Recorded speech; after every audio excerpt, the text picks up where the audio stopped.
Do you remember how you felt this time last year? I do. I do remember how I felt. My mind was kind of racing everywhere. Trying to figure out the plays, the game plan, and also trying to build that camaraderie with the guys. Now I'm more at ease with everything as far as the playbook, my teammates, and everybody. So I feel 20 times better than I did last year.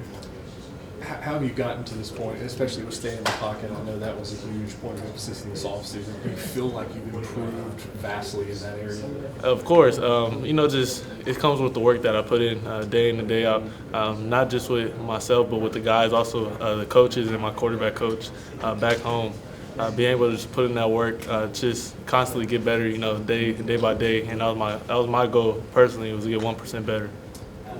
Has Malik really been like a safety net for you, and you think he's really to assume the big play, pop the top off the defense role? For sure. Me and Malik, we built a better bond off the field. He's like a brother to me. We hang out off the field. We're always around each other. So just going out there and really just building that relationship off the field, it just translates to on the field, knowing that I trust him, he trusts me, and knowing that we're on the same page of what we think and what we see. How much have you looked at last year's tape just in terms of what you personally were able to do in Florida State? I watch it a lot, going out there, just to get a grasp of how they played us last year. But we're night and day better on what we were last year at this time. Going back watching the tape, it's kind of heartbreaking, disheartening going out there, seeing how many plays we left out there, how we could have really adjusted and played better. But that's what you learn from it. Now we're going in more prepared.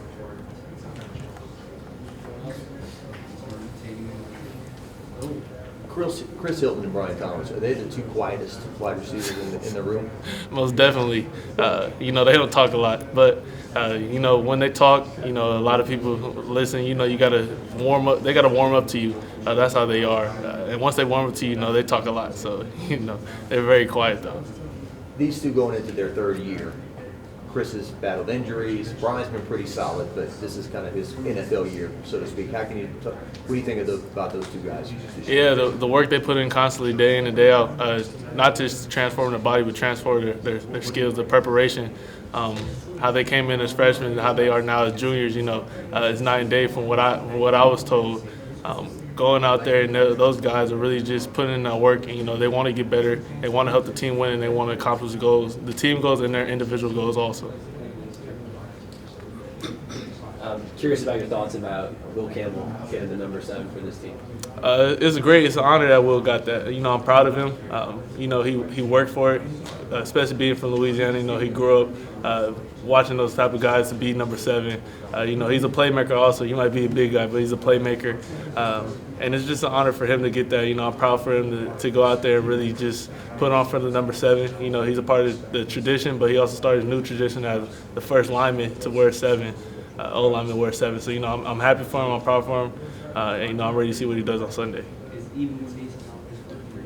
many offensive coordinators have you had in your college career? I don't think you've ever had one back-to-back years, right? Yeah. I had the same one, COVID, but that was a couple games. So my years of college have been three different offensive coordinators. How much of a difference does that make, hearing the same voice, doing the same things from year to year? And I'm assuming that goes into that comfort that you were talking about. Yeah, like you said, the comfort level, the comfort zone. Going out there and knowing that you're gonna have the same voice, the same staff, that you really went through the gauntlet with the first year, and coming back the next year. They know how you play, they know the personnel that we are, how we play, and you can really just sit down with them and take a deeper dive into the offense. Trying to learn more of, all right, if we get this look, why are you calling this play? How are we going to attack this defense? From your vantage point, how do you assess the running backs? There's 8, 9, 10, so many of them back there. How do you assess that group? They've been doing a phenomenal job all camp. They're running back by committee, but they're all explosive players. Very, very good players individually, what they could bring to the table. They're going out there and they're really just going out there and putting in the work, trying to learn the playbook, trying to elevate the game, to elevate each other so we could be good on Sunday. And the offensive line too. How much better is it knowing that they're a year older, a year wiser, and there is a little bit more confidence maybe in your mind with them? That's a great question. Those guys, they're really I'll say they're very tight knit. They make the offense go. Obviously without them, we can't do anything on the offensive side with the skill position. So, I love those guys and what they do together. They're very tight. They're very together. They dap up each other before each play. So just to know that they're with each other and do their job. And they really just go out there and put in the work. They're probably the hardest working unit that we have on the team, in my personal opinion. And I just love to see what those guys do on a day-to-day basis. Can you tell us a little bit more about your partnership with Beats by Dre? Like, how do you feel about that, and what was exactly going through your mind when you wanted to get everyone a pair of Beats? It's an honor to be, partner with Beats by Dre. Growing up wearing Beats by Dre, seeing all those, seeing the LeBron commercials, and what he did with Beats. So when I got the opportunity to do that, I didn't want to just shed the light on myself. I want to get back to my team because of the hard work that we put in together. It's not all about me, because without them, I wouldn't be in this position. Mason Taylor obviously is a weapon. What's he gotten better at? I mean, how much progress has he shown in your eyes? Yeah, Mason, he's a very intellectual football player. His IQ is high. Being able to go out there and read defenses, read the zones, knowing what I'm seeing, what he's seeing, knowing the coverage, and really taking a deeper dive and taking that next level, the next step. Coming into the true freshman last year, he's really trying to still find his feet of college football now. He had a whole offseason to really the game probably slowed down for him a ton, going out there and really just playing fast instead of thinking so much.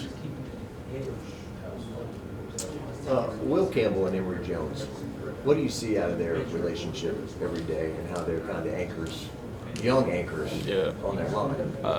Going out there, they're brothers. Obviously, they've been knowing each other for quite some time. You can tell that relationship is very tight. They push each other to be the best. They came in together. In a couple of years they'll leave together, and they could probably be the best two tackles in the conference, and not even conference in the country. A year ago, Charles Turner was not your center going into the first game, and it seems like he's matured maybe and hunkered down that spot. What's it like? It's snatching the ball. It's great having Chuck there. I call him Chuck, but it's great to have Charles there. He's very smart, very gritty player. He's going to give his all to make sure I'm protected. He's going to communicate at a very high level. So it's great just to know you have another quarterback out there to see the same thing that you see with the fronts and the defenses and the pressures. What Coach Kelly's been preaching to you guys last year, you guys saw the success. Now, that helps you believe a little bit more that, hey, we're going to take the next step and we continue to listen to what he tells us. Most definitely. He's been doing that at a high level for quite some time. Going out there and really just producing very great teams that he was coaching at Notre Dame. So, coming here with what he brings to the table with the traits and everything, plus the talent, if we stay disciplined and stay the course, I feel like sky's the limit for this team. We have two more for Jayden. Anyone's got? Just going into this game, what challenges did their defense pose? The experience together. They played together last year. They're buying some new transfers, but their front seven, they can get after the quarterback. They can wreak havoc.